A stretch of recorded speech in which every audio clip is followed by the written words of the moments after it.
అందరికీ నమస్తే అండి. వైఎస్ఆర్ కాంగ్రెస్ పార్టీలో ఒక కొత్త వార్త కాస్త ఇంట్రెస్టింగ్గానే ఉంది. ఆ పార్టీ సోషల్ మీడియాలో నిన్న పోస్ట్ చేశారు అండ్ సాక్షిలోను ఆ అనుకూల మీడియాలోనూ వార్త వచ్చింది. నేను అది చదివితే నాకు కొంచెం ఇంట్రెస్టింగు ప్లస్ చాలా సర్ప్రైజ్, ఒక ఆసక్తికరంగా అండ్ ఆశ్చర్యకరంగా అనిపించింది. ఎందుకంటే ఇది ఆ పార్టీ వాళ్ళు కూడా వినాలి. నేను ఇక్కడ ఎక్కడా బూతులు మాట్లాడట్లేదు. వెంకటరెడ్డి గారు, కారుమూరు వెంకటరెడ్డి గారు మీకు చెప్తున్నాను, నేనేం బూతులు మాట్లాడట్లా. ఈశ్వర్ గారు, నేనేం బూతులు మాట్లాడట్లా. జస్ట్ సబ్జెక్ట్ మాత్రమే చెప్తున్నా. సో పార్టీ అధ్యక్షులు వైఎస్ జగన్మోహన్ రెడ్డి గారి ఆదేశాల మేరకు పార్టీ పొలిటికల్ అడ్వైజరీ కమిటీని పూర్తి స్థాయిలో పునర్వ్యవస్థీకరించి దిగువ పేర్కొన్న నాయకులను పీఏసీ మెంబర్లుగా నియమించడమైంది. తమ్మినేని సీతారాం, పీడికి రాజన్న ద్వారా, బెల్లాని చంద్రశేఖర్, గొల్లబాబురావు, పూడి ముత్యాల నాయుడు, పిల్లి సుభాష్ చంద్రబోసు, పినిపే విశ్వరూపు, తోట త్రిమూర్తులు, ముద్రగడ పద్మనాభం, పుప్పాల శ్రీనివాసరావు, చెరుకువాడ శ్రీరంగనాథరాజు, కొడాల వెంకటేశ్వరరావు, వెల్లంపల్లి శ్రీనివాస్, ఇట్లా 33 మందిని నియమించారండి. ఇది ప్యూర్లీ తెలుగులో చెప్పుకోవాలి అంటే వాళ్ళు ఆ పార్టీకి సలహాదారులుగా ఉంటారు. రాజకీయ సలహాదారులుగా ఉంటారు పొలిటికల్ అడ్వైజరీ కమిటీలో. సో ఇప్పుడు వరకు ఇది వార్త. సో దీనిలో కొంత ఆసక్తి ఏంటంటే, పాయింట్ నెంబర్ 1, అసలు జగన్మోహన్ రెడ్డి గారు సలహాలు వింటారా అనేది నాలాంటోడుకు ఉన్న డౌట్. జగన్మోహన్ రెడ్డి గారు సలహాలు వింటారా? వింటే అధికారంలో ఉన్నప్పుడు అన్ని తప్పులు ఎందుకు జరుగుతాయి? వైసీపీ 2019 నుంచి 2024 వరకు అధికారంలో ఉన్నప్పుడు ఆ ప్రభుత్వం దాదాపుగా 40 మందికి పైగా సలహాదారులను నియమించింది కదా. మరి వాళ్ళ సలహాలు వింటే అన్ని పొరపాట్లు ఎందుకు జరుగుతాయి? ప్రభుత్వం మీద అంత వ్యతిరేకత ఎందుకు వస్తుంది? ఏదో ప్రభుత్వం అధికారంలో ఉంది కదా, మనం అనుకునే వాళ్ళకి పదవులు ఇద్దాంలే అని ఇచ్చారేమో. సరే, ప్రభుత్వం అధికారంలో ఉన్నప్పుడు అది సలహాలు తీసుకోలేదు, సలహాలు వినలేదు, కానీ ఏదో పదవులు ఇవ్వడం కోసం రాజకీయ నిరుద్యోగులకు పదవులు ఇచ్చేశారు మనం అనుకునే వాళ్ళకి. అది పక్కన పెడదాం. ఇప్పుడు పార్టీలో మళ్ళీ పొలిటికల్ అడ్వైజరీ కమిటీ అని సలహాదారులు నియమించారు.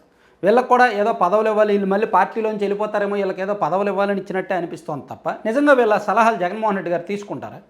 నిజంగా జగన్మోహన్ రెడ్డి గారు సలహాలే తీసుకుంటే 2024లో అంత దారుణమైన వాటం ఉండేది కాదు, అంత ఘోరమైన వాటం ఉండేది కాదు. వైసీపీ కంచుకోటల లాంటి ప్రాంతాల్లో కూడా భారీ తేడాతో ఓడిపోయే వాళ్ళే కాదు, కనీసం గౌరవప్రదంగా ఒక 40-45 సీట్లైనా దక్కేవి. నిజమైన వ్యతిరేకత వైసీపీకి 40-45 సీట్లైనా దక్కించుకోవడం. కానీ అంతకు మించిన వ్యతిరేకత ఎందుకు వచ్చిందంటే స్వయం కృతాపరాధం. ఆ స్వయం కృతాపరాధం కారణంగానే 11 సీట్లు వచ్చాయి. ఇప్పుడు వీళ్ళలో అంటే టు బి ఫ్రాంక్, కొంతమంది మీద పార్టీ మారతారు అనే టాక్ అయితే ఉంది. అందులో ఆదిమూలపు సురేష్ గారు, ఆయన పార్టీ మారతారనే టాక్ ఉంది. ప్రస్తుతం తెలుగుదేశం పార్టీ కూటమి ప్రభుత్వంలో ఉన్న ఒక కీలకమైన మంత్రి గారు, గతంలో సురేష్ గారు ఏదైతే శాఖలో పనిచేశారో ఆ శాఖ నిర్వహిస్తున్న మంత్రి గారితో సురేష్ గారు చర్చలు జరుపుతున్నారు అనేది ఒక టాక్ ఉంది. ఆయన పార్టీ మారుతారు అని చాలా హయ్యర్ లెవెల్ నుంచి నాకు వచ్చిన కాన్ఫిడెన్షియల్ ఇన్ఫర్మేషన్. అలాగే తోట త్రిమూర్తులు గారు కూడా పార్టీ మారతారేమో, జనసేనలోకి వెళ్తారేమో అని ఒక టాక్ ఉంది. మేబీ అది నిజమో కాదో నాకైతే తెలీదు, టాక్ అయితే మాత్రం ఉంది. అలాగే ముద్రగడ పద్మనాభం గారు సైలెంట్ అయిపోయారు. ఇక్కడ ముద్రగడ పద్మనాభం రెడ్డి గారు అని రాయాలి, ఆయన పేరు మార్చుకున్నాడు. అఫీషియల్గా చట్టపరంగానే ఆయన పేరు మార్చుకున్నారు, అదొకటి పొరపాటు. వీలైతే మార్చండి వైసీపీ వాళ్ళు. ముద్రగడ పద్మనాభ రెడ్డి గారు మేబీ ఇన్యాక్టివ్గా ఉన్నారు ప్రస్తుతానికి. తర్వాత వీళ్ళలో చాలామంది ఇన్యాక్టివ్గా ఉన్నారండి.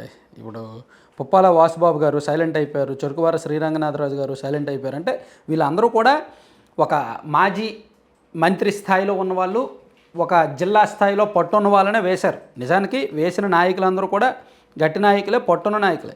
కానీ వీళ్ళు ఎంతమంది పార్టీలో ఉంటారు, ఎంతమంది బయటికి వెళ్తారు అనేది ఒకటో డౌటు. అసలు ఇదంతా పక్కన పెట్టేయండి. వీళ్ళ సలహాలు అసలు నిజంగా జగన్మోహన్ రెడ్డి గారు వింటారా? జగన్మోహన్ రెడ్డి గారు పార్టీ అధినేత, వీళ్ళందరూ పార్టీకి సలహాదారులు. వీళ్ళ సలహాలు జగన్మోహన్ రెడ్డి గారు వింటారా? జగన్మోహన్ రెడ్డి గారు ఎవరి సలహాలు వినే టైప్ కాదు కదా. అలా వినే టైప్ కాదు కాబట్టి ఏంటిది ఐప్యాక్ అనేది ఉంది. ఐప్యాక్ వాళ్ళు ఇచ్చినది కూడా పూర్తి స్థాయిలో నమ్మలేదు, ప్లస్ వాళ్ళది నమ్మలేదు, వీళ్ళది నమ్మలేదు. చాలా జరిగాయిలే ఆ పార్టీ అధికారం ఉన్నప్పుడు, అవన్నీ చెప్పుకోవడం ఎందుకు కానీ. సో ఇప్పుడు సగటున వైసీపీ కార్యకర్తకు వచ్చిన డౌట్ కూడా అదే.